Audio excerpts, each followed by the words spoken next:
આ મહિલાએ 3 વર્ષની અંદર રેલવે પ્લેટફોર્મ ઉપરથી 1500 બાળકોને બચાવીને એમને અંધકારમય ભવિષ્યમાંથી ધકેલતા બચાવ્યા છે।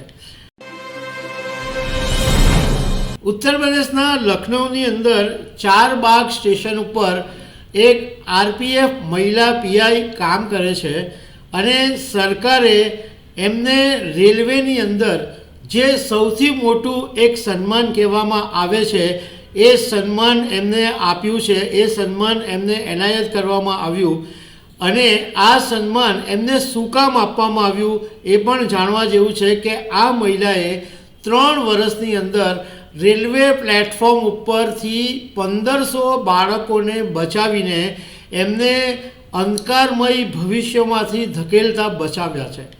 આ મહિલા એટલું સારું કામ કર્યું છે કે રેલવે સ્ટેશન પર વિખૂટા પડી ગયેલા બાળકો અથવા કોઈ ખોટી રીતના દુરુપયોગ કરી જતું હોય તો આવા બધા બાળકોને ચુંગાલમાંથી બચાવીને એમના પરિવાર સુધી મિલન પણ કરાવ્યું છે।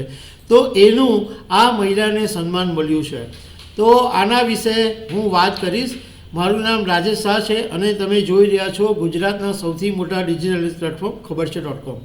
ઉત્તર પ્રદેશના લખનૌના ચારબાગ રેલવે સ્ટેશન ઉપર ચંદના સિન્હા જે રેલવે પ્રોટેક્શન ફોર્સ એટલે આરપીએફમાં પીઆઈ તરીકેની જવાબદારી સંભાળે છે અને જૂન 2024માં રેલવે એક ઓપરેશન શરૂ કર્યું, ઓપરેશન નન્હે ફરિશ્તે, અને આની જે કમાન છે એ ચંદના સિંહને સોંપવામાં આવી। એમણે આ જે જવાબદારી સોંપવામાં આવી એને બહુ જ સારી રીતના નિભાવી। એમણે એક આખી ટીમ બનાવી છે અને એ ટીમે બિહારથી પંજાબ અને હરિયાણા સુધી જે બાળકોની તસ્કરીના જે રૂટો છે એનું એકદમ બારીકાઈથી નિરીક્ષણ કર્યું અને 2024ની અંદર 494 બાળકોને બચાવ્યા અને એમાંથી 41 બાળકો એવા હતા કે જેમને બાળ મજૂરી માટે લઈ જવામાં આવી રહ્યા હતા। તો આ બધા બાળકોને આ બચાવી લેવામાં આવ્યા અને 152 જેટલા બાળકોનું ચંદના સિન્હાએ પોતે રેસ્ક્યુ કર્યું છે। અત્યાર સુધીમાં 3 વર્ષમાં એમણે 1500 જેટલા બાળકોનું રેસ્ક્યુ કર્યા, બચાવ્યા છે અને એમનું જે ભવિષ્ય અંધકારમય થઈ રહ્યું હતું એને બદલે એમણે એમને બચાવી અને એમના પરિવાર સુધી પહોંચાડ્યા છે। હવે એમની જે આ અસાધારણ સેવા છે એને ધ્યાનમાં રાખીને ભારત સરકારે તાજેતરમાં રેલવેનું જે સર્વોચ્ચ સન્માન કહેવામાં આવે છે અતિ વિશિષ્ટ રેલ સેવા પુરસ્કાર એનાથી એમને સન્માનિત કરવામાં આવ્યા। અને તમને જાણીને નવાઈ લાગશે કે ચંદના સિન્હા દિલ્હી આ એવોર્ડ લેવા માટે ગયા અને દિલ્હીથી એવોર્ડ લઈને પાછા લખનઉ પરત ફર્યા। એમાં એમને જાણ થઈ કે એક પ્લેટફોર્મ નંબર 3 પર એક બાળક એકલું બેઠું છે। તો એમણે બિલકુલ સમય બગાડ્યા વગર સીધા જ પ્લેટફોર્મ નંબર 3 ઉપર ટીમની સાથે પહોંચી ગયા અને એ બાળકને એમણે બચાવી લીધું। હવે એમના માટે એવું કહેવાય છે કે આની અંદર ચંદના સિન્હાનું ડેડિકેશન છે। એમણે એક એવી આખી સિસ્ટમ ગોઠવી છે કે જે આખા પ્લેટફોર્મ ઉપર ગુપચુપ એક્ટિવ રહે છે અને જે આખી એક ટીમ છે એ મુસાફરોના વર્તનને ઓબ્ઝર્વ કરે છે, બાળકોના હાવભાવ વાંચી લે છે અને આ ચંદના સિંહે એક એવું નેટવર્ક ઊભું કર્યું છે કે પ્લેટફોર્મ ઉપરના જે કુલીઓ છે, જે વિક્રેતાઓ છે એ બધા એમને આવું કંઈ પણ શંકાસ્પદ દેખાય બાળકોને લગતું તો એની માહિતી પરવારની અંદર ચંદના સિન્હા સુધી પહોંચી જાય એવું એમણે જબરજસ્ત નેટવર્ક ગોઠવેલું છે। અને આની અંદર જે એમની ટીમ છે એમાં મોટે ભાગના મહિલા અધિકારીઓ છે। આ બાળકોને માત્ર